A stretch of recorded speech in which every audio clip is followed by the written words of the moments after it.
첫 번째로 따라합니다. 오직 성령으로 충만하려면 오직 성령으로 충만하려면 세상의 방탕에 세상의 방탕에 빠지지 않아야 합니다. 빠지지 않아야 합니다. 성령 시리즈 3과에 대한 내용입니다. 에베소 5장 15절 말씀 같이 읽어보도록 하겠습니다. 시작. 그런즉 너희가 어떻게 행할지를 자세히 주의하여 지혜 없는 자 같이 하지 말고 오직 지혜 있는 자 같이 하여. 여기 너희가 어떻게 행할 것을 자세히 주의하여라는 말씀은요, 성도가 하늘의 지혜를 가져서 특별히 이렇게 지금 성경에서 강조하고 있는 성령 충만에 대해서 쉼없이 관심을 갖고 면밀히 살피라라는 그런 말씀입니다. 여기 말씀하는 지혜 없는 자는요, 바로 최고의 선, 또 최고의 지혜를 선언하시는 하나님을 도외시하고 그 하나님 외에 다른 것을 찾는 세상 사람들을 의미합니다. 그러나 하나님을 떠난 이 세상 사람들은 성령의 도우심을 얻지 못하니까 하나님이 궁극적으로 추구하는 섭리와 창조 원리를 제대로 알지 못함으로 말미암아 지혜 없는 삶이 되고 만다라는 겁니다. 세상에 쾌락이 전부인 양 쫓아가다가 마지막 영원한 심판을 받아 영벌로 가게 되는 그런 지혜 없는 자로 남게 된다라는 거죠. 그럼 여러분, 성경이 말씀하는 지혜로 살아가 성령이 충만한 이런 한 해가 되려면 어떻게 우리가 삶을 살아야 될까요? 에베소서 5장 16절에 보니까 세월을 아끼라 때가 악하니라 라고 되어 있습니다. 여기 세월은 하나님의 계획 속에 작정되어서 주어진 특정한 시간을 가리키는 것으로 이를 의역하면 여러분에게 하나님의 기회를 잘 활용하십시오라는 그런 의미입니다. 자신에게 주어지는 이 기회가 잘 선용하지 않으면 나중에 낭패를 보게 된다라는 측면에서 시간을 아끼라라고 사도 바울이 권면하고 있다라는 겁니다. 여기 아끼라는 몸값을 치르게 된다라는 의미로 자기에게 주어진 어떤 기회를 자기 것으로 영적인 어떤 유익함과 만족함으로 반드시 활용해야 된다라는 의미가 있습니다. 또한 여러분, 여기 시간을 아끼는 이유에 대해서 사도 바울은 뭐라고 되어 있냐면요, 우리의 날들이 악하게 되기 때문이다라고 선언하고 있습니다. 즉 지금의 이 악한 시대가 하나님의 심판을 다가오게 함으로 말미암아 이제 성도가 선을 행할 시간이 얼마 남지 않았으니 더욱 성령 충만하게 시간을 잘 활용해야 된다라고 그렇게 선언하고 있다라는 겁니다. 그럼 여러분, 성령이 충만하려면 이렇게 지혜를 갖고 살아야 된다는데, 그럼 구체적으로 어떻게 사는 걸까요? 여러분, 지혜가 뭐라고 했죠? 지혜는 사람의 관점이 아니라 하나님의 관점이고요. 지혜는 여러분 어떤 좋은 선택인데, 그 선택이 어떤 선택이냐면 하나님과의 관계, 또 이웃과의 관계가 좋아지는 것을 선택하는 것을 지혜다라는 겁니다. 즉 우리에게 주어진 이 시간과 또 에너지와 물질을 이 땅에서 하나님과의 관계를 좋게 만들기 위해서 우리가 이 시간에 쉴 수도 있지만 이렇게 송구영신 예배를 드리는 것 자체가 하나님과의 관계가 좋아지는 과정이잖아요. 그러니까 지혜로운 선택이다라는 것과, 또한 주변의 사람들과 관계가 좋아지는 일을 선택하면 이게 지혜로운 삶이고 성령이 충만한 삶이다라는 거예요. 근데 여러분, 성령이 충만하지 않으면 우리의 삶 가운데 시간과 물질이 낭비하게 된다라는 겁니다. 여러분, 다음 세대, 우리 자녀 세대들은 어떻게 시간을 주로 낭비하죠? 요즘은 다 스마트폰으로 게임을 합니다. 하지만 이 게임 중독에 빠지게 되면 문 걸어 잠그고 그 방 안에 들어가서 게임만 하고 있으면 사실은 온 가족이 비참한 삶이 되며 그 과정을 통해 건강을 해치고 장래 아무것도 하지 못하는 폐인이 되고 만다라는 거예요. 또한 여러분, 남자분들은 주로 스포츠 중계를 보는데 이 칼빈이나 루터는 이 운동 경기 보는 거를요, 마귀의 유혹, 미혹이다라고 그렇게 말했습니다. 왜냐하면 이 세상에는 하나님 나라와 사탄의 나라, 이 두 나라가 이렇게 싸우게 돼 있는데, 그 스포츠에서는 그냥 이편 저편으로 갈라서 서로 경쟁하는 가운데 특히 상대방이 패배했는 것을 놓고 우리가 그걸 즐기고 있다면 이거는 마귀의 미혹이다라고 선언했다라는 거예요. 다른 이의 패배를 보고 즐거워하는 것 자체가 하나님 앞에 죄라는 것이며, 무엇보다도 그런 경기들을 보면서 이렇게 시간을 낭비하는 게 죄다라는 겁니다. 그리고 여성분들은 주로 이제 드라마를 보는데요, 지금은 정규 텔레비전뿐만 아니라 넷플릭스 등 여러 OTT로 인해서 TV뿐만 아니라 스마트폰으로 언제나 어디서나 드라마를 볼 수 있게 되었습니다. 또한 이런 드라마는 오직 시청률을 목표로 하기 때문에 공통적인 죄성을 자극해주는 불륜, 동성애, 삼각관계, 폭력물이 대부분입니다. 무엇보다도 드라마는 그 다음 편에 수많은 작가들이 이제는 같이 이 시나리오를 쓰면서 다음 편에 반드시 볼 수밖에 없게끔 만들어서 시간을 낭비하게 된다라는 거죠. 또한 유튜브도 관련 영상을 보면 옆에 이렇게 알고리즘이 떠가지고 연계된 계속 영상들을 보게 하기 때문에 시간을 낭비하게 된다라는 겁니다. 차라리 우리는 만약에 영상물이 꼭 보고 싶다면 좋은 영화 한 편 보는 게 아주 좋다라는 거죠. 좋은 영화, 명화든 그 감독이나 제작진들이 수년간에 걸쳐서 그걸 기획하고 또 좋은 메시지를 내고자 굉장히 노력을 하기 때문에 그냥 좋은 영화 한 편 보면 그거 자체가 좋은 책을 보는 것 같이 그런 효과가 있게 된다라는 겁니다. 특히 그런 영화를 이제 주변의 사람들과 같이 그거를 보게 된다면 그 자체가 굉장히 좋은 또 영화 한 편 보고 또 그거를 뭐 가족과 지인과 친구들과 함께 거기에 나오는 어떤 그 내용들을 가지고 대화의 소재로 삼는다면 이게 바로 지혜를 가지고 좋은 시간을 보내는 과정이 된다라는 겁니다. 그럼 우리가 성령 충만하고자 시간을 아껴서 가장 우선적으로 이 땅에서 해야 할 일은 무엇일까요?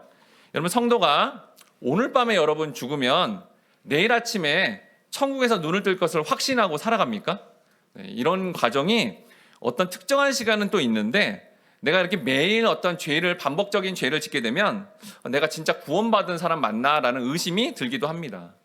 그 위대한 여러분 종교 개혁자인 마틴 루터는 죽기 3개월 전까지도 내가 진짜 구원받은 사람이 맞나? 라는 그런 고민을 했다고 합니다. 또한 최고의 설교자라고 찬사를 받았던 찰스 스펄전 목사님도 내가 혹시 이렇게 하나님께 사용만 당하다가 지옥에 떨어져 죽는 게 아니야? 라는 생각에 두려움에 떨었다고 합니다. 여러분 이렇게 위대한 정말 뭐 시대를 정말 개혁하고요. 종교에 대해서 이렇게 기독교에 대해서 외쳤던 이 두 분이 이럴 정도니 우리는 어떻겠습니까? 우리도 반복적인 죄를 지음으로 말미암아 우리 자신이 구원에 대해서 의심할 수밖에 없다라는 겁니다. 그래서 우리는 복음의 말씀을 매주 매일 듣고 그 구원의 확신을 갖는데 우리는 반드시 시간을 사용해야 되고 그게 바로 성령의 충만함을 이루는 과정이다라는 겁니다. 그래서 루터는 성도들에게 성도는 매일 예수님을 믿어야 된다라고 외쳤습니다. 10년 전에 20년 전에 예수 믿었으니까 괜찮겠지라고 그렇게 안심하라고 말을 하지 않았다라는 거예요. 빌립보서 2장 12절 말씀 다 함께 읽어보도록 하겠습니다. 시작. 그러므로 나의 사랑하는 자들아 너희가 나 있을 때뿐 아니라 더욱 지금 나 없을 때에도 항상 복종하여 두렵고 떨림으로 너희 구원을 이루라. 여기 말씀에 보니까 사도 바울이 뭐래요? 두렵고 떨림으로 너희 구원을 이루라라고 하죠. 구원의 두려움을 가지고 사실은 우리의 주어진 시간과 에너지를 들여서 복음의 말씀을 매일매일 알아가야 된다라는 겁니다. 히브리서 저자도 이렇게 촉구하고 있습니다. 히브리서 6장 11에서 12절 말씀 같이 읽어보도록 하겠습니다. 시작. 우리가 간절히 원하는 것은 너희 각 사람이 동일한 부지런함을 나타내어 끝까지 소망의 풍성함에 이르러 게으르지 아니하고 믿음과 오래 참음으로 말미암아 약속들을 기업으로 받는 자들을 본받는 자 되게 하려는 것이니라. 히브리서 저자는 너희는 게으르지 말고 구원의 확신에 이르도록 약속의 말씀을 부지런히 배우고 알아가야 된다라고 소리치면서 외쳤다라는 겁니다. 그러니까 우리는 부지런히 구원의 확신을 향해 반드시 시간을 내어 복음을 배우고 또 기도하는 시간을 매일 써야 되며 그게 바로 성령 충만의 비결이다라는 겁니다. 에베소 5장 17절 말씀 다 함께 읽어보도록 하겠습니다. 시작. 그러므로 어리석은 자가 되지 말고 오직 주의 뜻이 무엇인가 이해하라. 여기 앞에는 지혜 없는 자가 나왔는데 그 지혜 없는 자는 뭔가 인식적인 측면이고요. 이 어리석은 자는 실제로 그 어리석은 행동과 그런 어떤 그 과정으로 실제 나가는 과정을 의미합니다. 그래서 바울은 하나님께서 허락하신 그 시간과 물질을 하나님과 사람과의 관계가 아닌 곳에 자기의 쾌락과 유의를 위해 실제로 행동하는 어리석은 행동을 하지 않아야 된다고 더욱더 강조하고 있는 것입니다. 그러한 어리석은 행동을 하지 않도록 주의 뜻이 무엇인지 이렇게 말씀을 알고자 시간을 내야 한다라는 겁니다. 그럼 이제 2022년 주제고 표인 이 근거 말씀이 되는 에베소 5장 18절 말씀을 함께 같이 읽어보도록 하겠습니다. 시작. 술 취하지 말라. 이는 방탕한 것이니 오직 성령으로 충만함을 받으라. 여기서 여러분 왜 사도 바울이 성령의 충만함과 이 술 취함을 대조하고 있을까요? 여기서 여러분 성경이 말하는 술 취하지 말라는 것은 단순히 술을 많이 마셔서 감당할 수 없는 상태가 되지 말아라라고 말하는 게 아닙니다. 누가복음 21장 34절 말씀 같이 읽어보도록 하겠습니다. 시작.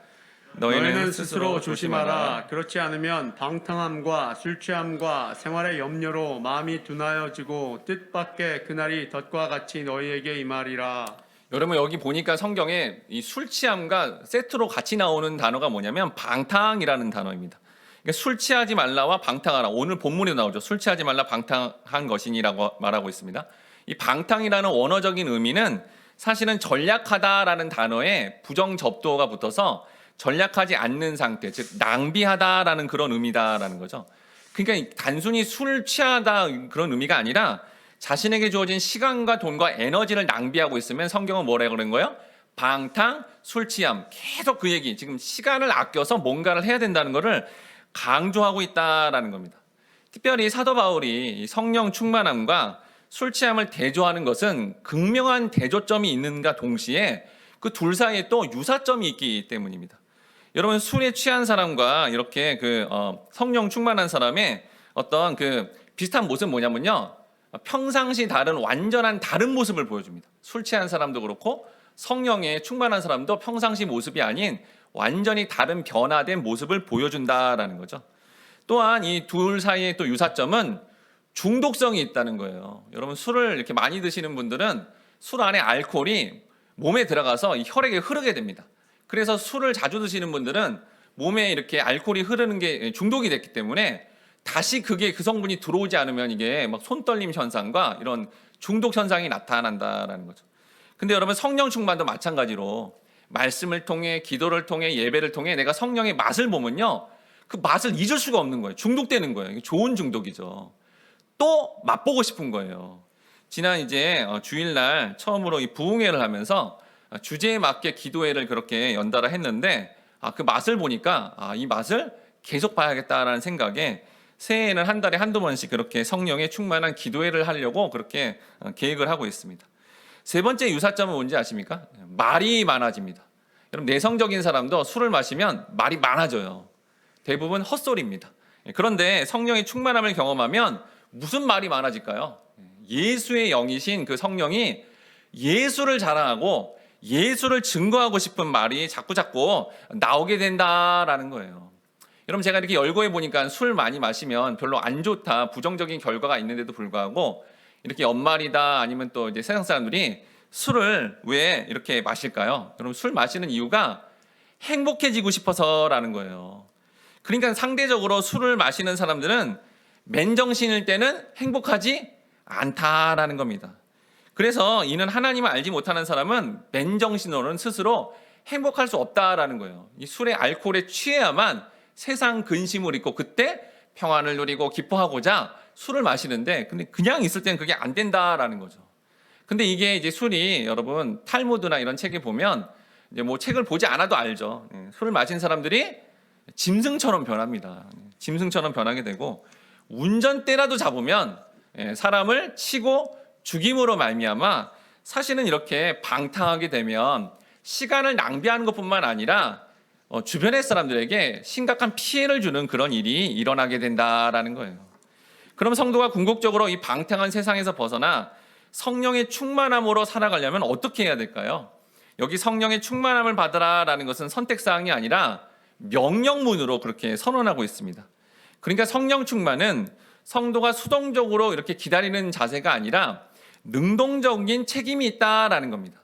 여러분 성령 세례는 수동적으로 그냥 받는 거예요.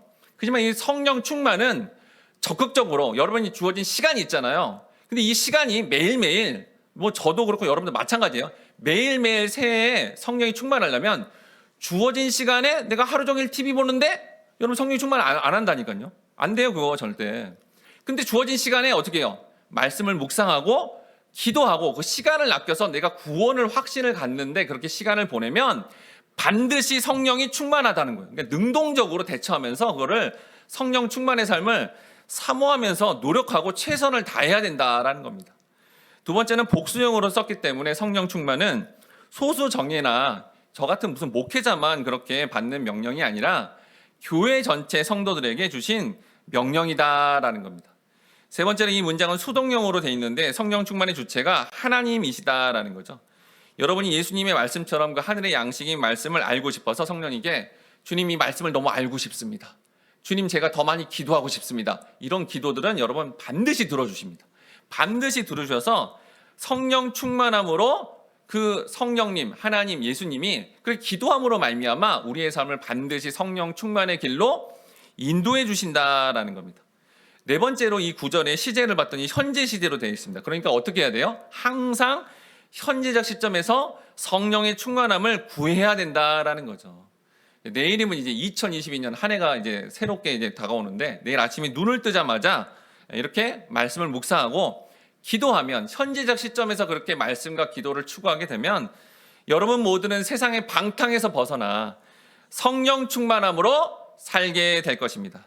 바라건대 우리 모든 성도님들이 2022년에 세상이 추구하는 방탕함을 내리시고 성령의 충만함을 위해 우선적으로 시간을 내시어 말씀과 기도로 나아가 오직 성령의 충만함을 받으시고 만족과 기쁨으로 살아가시는 우리 모든 성도님들 되시길 주님의 이름으로 축원합니다. 아멘. 두 번째로 따라합니다. 오직 성령으로 충만하려면 오직 성령으로 충만하려면 항상 하나님께 찬양하고 감사해야 합니다. 찬양하고 감사해야 합니다. 에베소 5장 19절 말씀 다 함께 읽어보도록 하겠습니다. 시작.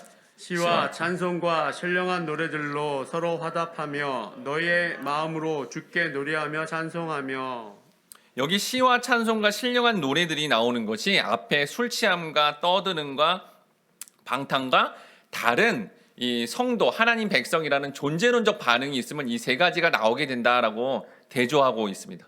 먼저 여기 시라는 건 여러분 우리가 생각하는 그 시가 아니라 바로 이 원어가 뭐냐면 수금을 문질러 탈 때 나는 수금의 소리를 문자적으로 여기선 시라고 하는 거예요. 시. 그러니까 이게 뭐냐면요, 여러분 악기를 가지고 찬송을 하는 건데 예전에 이제 이들이 이제 유대인 출신 중에 이렇게 기독교인들이 많잖아요. 이 유대인들은 구약의 전통이 뭐였냐면 악기를 가지고 다윗도 그랬잖아요. 수금과 이렇게 재금을 악기를 활용해서 하나님을 찬양하는 것, 즉 구약적 배경을 가지고 악기를 활용해 찬양하는 것을 시로 시에 해당되는 이 단어가 그 의미라는 거예요.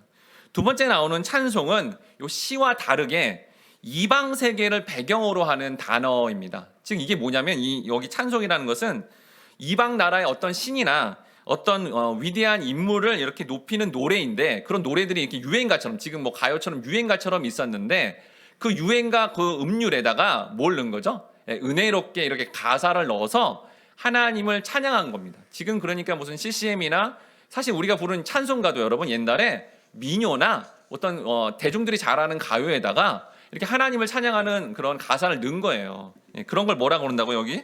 찬송이라고 했다는 거죠. 그래서 그 당시 초대교회 공동체에서 이렇게 평상시 세상 사람들도 알고 있는 음률에다가 은혜롭게 가사를 입혀가지고 이렇게 노래를 불렀으니 그걸 찬송이라고 합니다. 그러니까 아까 시하고 배경이 다르다라는 거죠. 그리고 이제 마지막으로 이제 나오는 신령한 노래는 일반적인 성가 곡들을 말합니다. 바울은 성령이 충만하기 위해 이렇게 시와 찬송가, 신령한 노래라는 여러 형태의 찬양에 대해서 일일이 언급한 이유가 이렇게 특별한 찬양들을 각각에 해라라는 전문가들이 이렇게 특별하게 연주하고 특별한 어떤 노래를 불러라라는 그런 의미가 아니라 이 세 가지를 뭉뚱겨서 오직 하나님만 삶에서 찬양하게 될 때 그때 성령이 충만하다라는 겁니다. 근데 이 찬양은 여러분 성도가 뭐 해도 되고 안 해도 되고 이런 선택사항이 아니라 반드시 해야 된다는 거예요. 인간 창조의 목적, 여러분 구원받은 목적이 뭔지 아십니까? 창조주 하나님을 찬양하기 위함입니다. 어디 있습니까? 이사야 43장 21절 말씀 같이 읽어보도록 하겠습니다. 시작. 이 백성은 내가 나를 위하여 지었나니 나를 찬송하게 하려 함이니라. 즉 하나님은 놀라운 구원의 은혜와 성령의 충만함을 받은 성도에게 의무적으로 이 구원받은 은혜에 대해서 하나님은 어떻게 해요? 반드시 찬양해야 된다는데 그 찬양하는 게 뭐라는 거예요, 바울이? 성령 충만의 비결이다라는 겁니다. 근데 성도가 그렇게 하나님만을 찬양하는 게 아니라 세상에 관심사만 두고 기도를 좀 했는데 기도 응답 안 한다고 그렇게 생각하면 하나님을 찬양하긴커녕 어떻게 하죠? 원망하게 된다라는 겁니다. 그러면 여러분 성도는 언제 하나님을 찬양하게 될까요? 창세기 29장 35절 말씀 같이 읽어보도록 하겠습니다. 시작.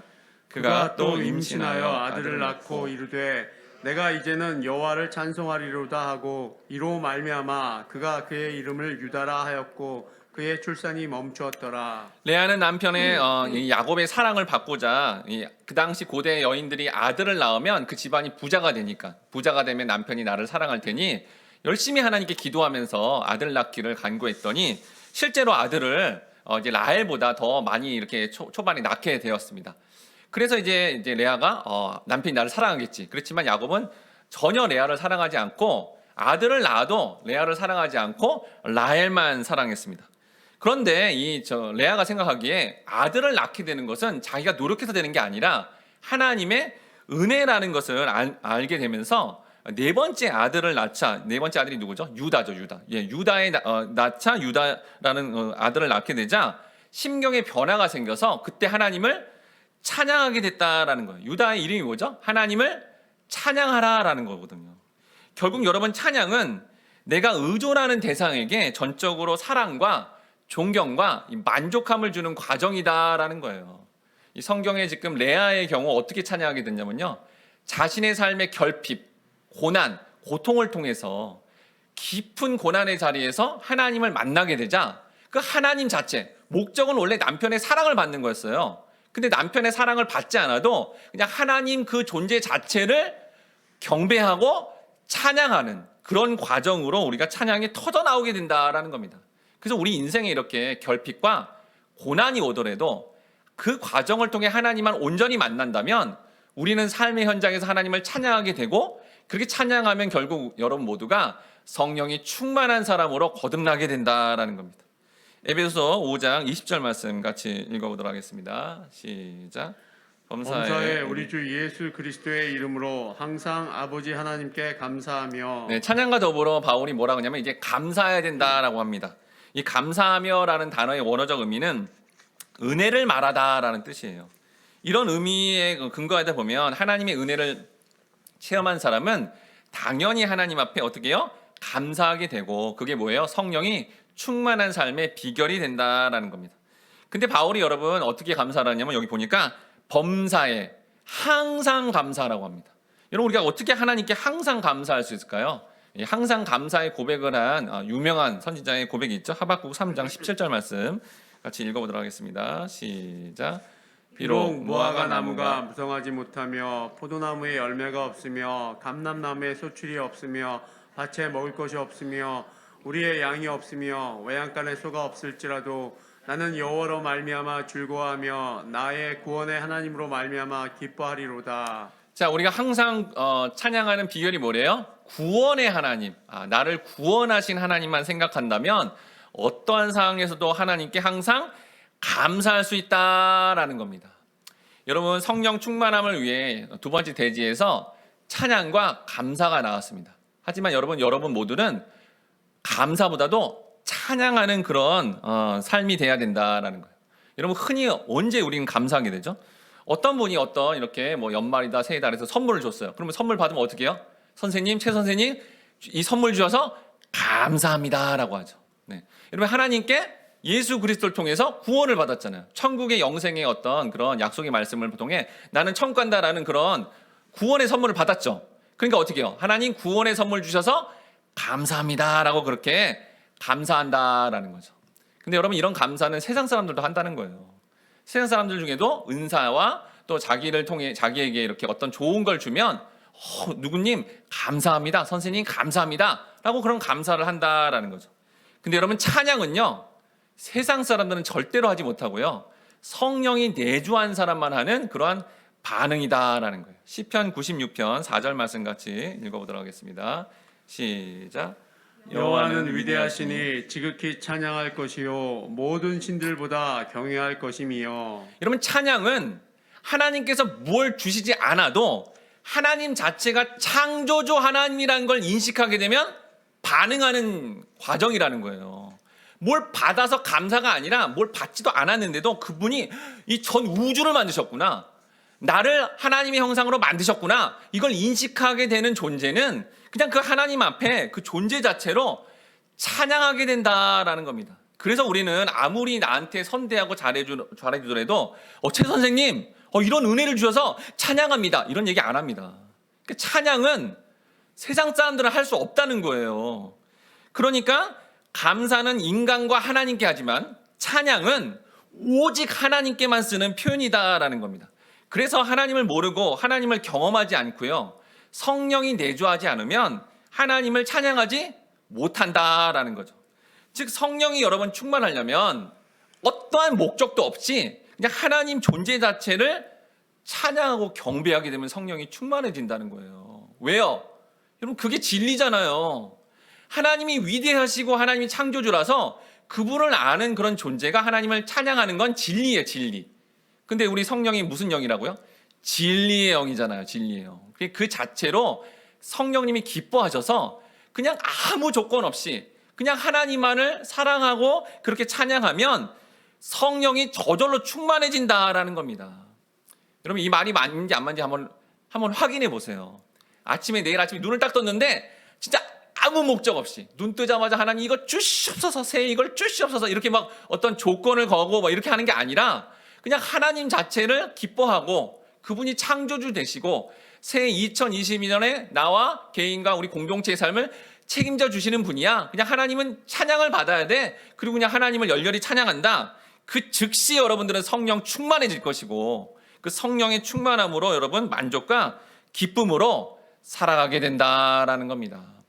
이렇게 여러분 이론적으로 찬송을 배우는 것보다 더 중요한 것은 실제로 성령 충만하게 찬양하는 게 중요합니다. 우리 이 시간에 불길 같은 주성령 함께 찬양하면서 하나님께 시간을 내서 찬양함으로 성령이 충만하도록 함께 같이 다짐하도록 하겠습니다.